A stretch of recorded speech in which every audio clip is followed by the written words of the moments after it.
तो वहीं आज हो सकता है प्रदेश में उपचुनावों की तारीखों का ऐलान। आज दोपहर में चुनाव आयोग की प्रेस कॉन्फ्रेंस, महाराष्ट्र और झारखंड में आम चुनाव के कार्यक्रम की घोषणा हो जाएगी। तो आज ही राजस्थान में 7 सीटों पर उपचुनाव का भी ऐलान हो सकता है। फर्स्ट इंडिया न्यूज सबसे पहले आपको जानकारी दे रहा है कि आज महाराष्ट्र और झारखंड में आम चुनाव के कार्यक्रम की घोषणा हो जाएगी। विधानसभा चुनाव होने हैं और साथ ही राजस्थान में भी 7 सीटों पर उपचुनाव होने हैं। तो 3:30 बजे इलेक्शन कमीशन की तरफ से प्रेस कॉन्फ्रेंस होगी और तारीखों का ऐलान हो जाएगा। सिर्फ महाराष्ट्र और झारखंड ही नहीं, राजस्थान में भी कमर कस चुकी हैं सभी पार्टियां। लगातार मंथन चल रहा है क्योंकि अब तय किया जाएगा कि उम्मीदवार कौन होंगे। क्या जिताऊ उम्मीदवार, उस पर ही फैसला होगा, उस पर अंतिम मुहर लगेगी, या फिर जातिगत समीकरण साधने की कोशिश तो सभी पार्टियां करती हैं और वो हमेशा हावी भी रहते हैं, खासकर चाहे हम राजस्थान की बात करें, महाराष्ट्र की बात करें, झारखंड की बात करें। हालांकि तीनों ही राज्यों की सियासत बिल्कुल एकदम अलग, लेकिन फिर भी जातिगत समीकरण हमेशा हावी रहते हैं। फिलहाल 7 सीटों पर उपचुनाव राजस्थान में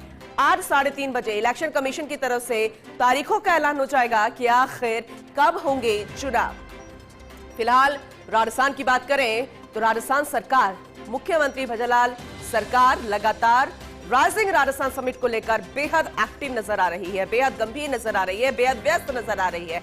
लेकिन इस बीच चाहे हम बीजेपी प्रदेश प्रभारी की बात करें, प्रदेश अध्यक्ष की बात करें या फिर तमाम अन्य मंत्रियों की बात करें, वो इन उपचुनावों में जुटे हुए हैं। लगातार मंथन चल रहा है। हमने आपको मदन राठौड़ की तस्वीरें भी दिखाई थी जो दिल्ली में थे और लगातार केंद्रीय नेताओं से उनकी मुलाकात, आला नेताओं से उनकी मुलाकात। यहां पर जो प्रभारी फीडबैक लेकर गए हैं, बैठकों का जो दौर लगातार चला वो अभी आला कमान तक पहुंचा दिया गया है। अब बहुत जल्द उम्मीदवारों का नाम भी सामने आ जाएगा, अंतिम मुहर लग जाएगी। आखिर कौन होंगे वो जिताऊ उम्मीदवार, क्योंकि राजस्थान में भी सियासत अभी उफान पर है। बीजेपी बेहद उत्साहित नजर आ रही है। जिस तरीके से हरियाणा में नतीजे सामने आए, उसने उस निराशा को भुला दिया है जो लोकसभा चुनावों के नतीजों की निराशा थी।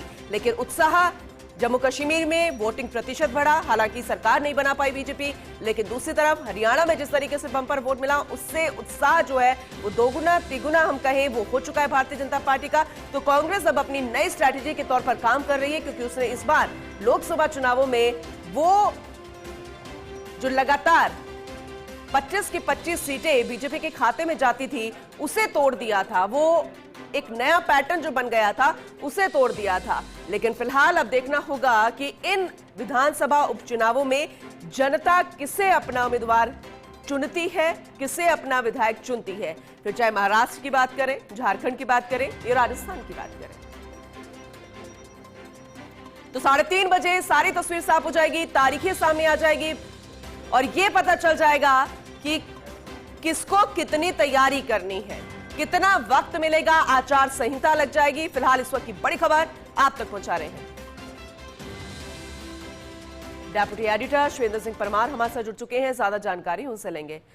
श्वेंद्र, इंतजार की घड़ियां खत्म, 3:30 बजे डिक्लेयर हो जाएगा इलेक्शन कमीशन की तरफ से कब होंगे राजस्थान में उपचुनाव, बाकी महाराष्ट्र और झारखंड में भी विधानसभा चुनाव कब होंगे, तारीखों का ऐलान होगा। पूरी डिटेल जरा दीजिएगा।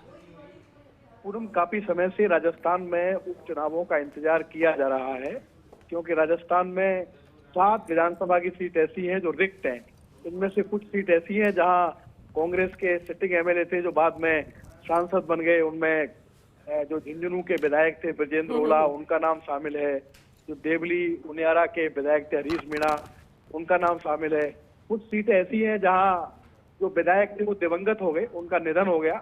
इसमें सलूम्बर की सीट है, जिसमें रामगढ़ की सीट है जहां हाल ही में तो जुबेर खान है, उनका निधन हुआ था। 84 की एक ऐसी सीट है जहां से राजकुमार रोज सांसद बन गए थे, वहां भी उपचुनाव होगा। तो बहुत लंबे समय से जब से लोकसभा चुनावों के नतीजे आए थे 4 जून को, तब से ये इंतजार था कि राजस्थान में उपचुनाव कब होगा। और उसके लिए हम देख रहे हैं कि अलग अलग पार्टियां हैं, दोनों 3 पार्टियां कह लें, क्योंकि बाप पार्टी भी दावा ठोक रही है 84 और सलूम्बर की सीट पर। तो तीनों पार्टियां प्रयास कर रही हैं। हाल ही में भारतीय जनता पार्टी की कोर कमेटी की मीटिंग नड्डा जो बीजेपी के राष्ट्रीय अध्यक्ष हैं उनके घर में हुई थी। तो आज वो इंतजार खत्म हो रहा है। 3:30 बजे आज भारतीय चुनाव आयोग की एक प्रेस कॉन्फ्रेंस है।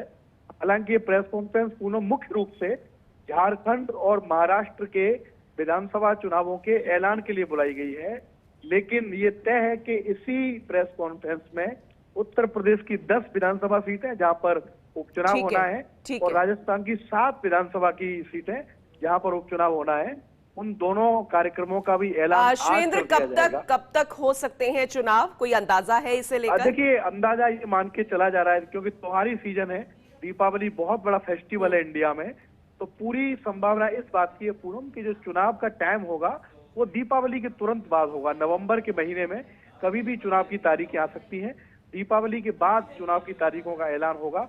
लेकिन जैसे ही हमने खबर ब्रेक की है कि आज इंतजार खत्म हो सकता है, तो एकदम फिर से जो राजनीतिक लोग हैं, खासकर वो लोग जो इन सीटों से चुनाव लड़ना चाहते हैं, उनमें हलचल फिर से पैदा हो गई है क्योंकि दोनों ही पार्टियां इन चुनावों को प्रतिष्ठा का सवाल मानकर चल रही हैं। इसलिए बहुत महत्वपूर्ण होगा आज चुनाव की तारीखों का ऐलान।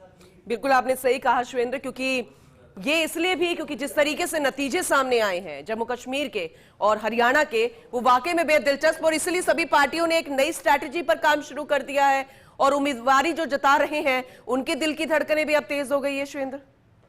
बिल्कुल तौर पर, क्योंकि इंतजार सभी को यही था कि चुनाव की तारीखें कब आएंगी। बाकी तो जो प्रोसेस है वो चल ही रहा है, चाहे उम्मीदवार के चयन का हो, चाहे उन इलाकों में तैयारियों का हो। क्योंकि बीते दिनों जितनी भी तबादले की सूची आई है पूनम, हमने देखा है कि जहां जहां पर बाई इलेक्शन होना है वहां वहां पर खास तौर पर अधिकारियों की पोस्टिंग की गई है। इसी तरीके से कांग्रेस पार्टी भी उन जगहों पर जहां उपचुनाव होना है, उनके जो बड़े नेता हैं उनके दौरे हो चुके हैं, उनकी मीटिंग्स हो चुकी हैं।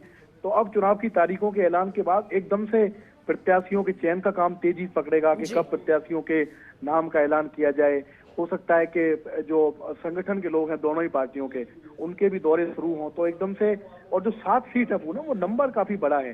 आमतौर पर प्रदेश में अभी तक जो उपचुनाव होते थे वो 1, 2, 3 सीटों तक होते थे, लेकिन 7 सीटों का जो उपचुनाव है वो नंबर काफी बड़ा है। तो एक तरीके से ये कह सकते हैं कि राजस्थान के अलग अलग हिस्सों में वापस चुनाव का माहौल बनेगा उपचुनावों के दौरान। बिल्कुल शिवेंद्र, बहुत शुक्रिया विस्तार से जानकारी के लिए। आगे भी आपका रुख करेंगे अपडेट के लिए।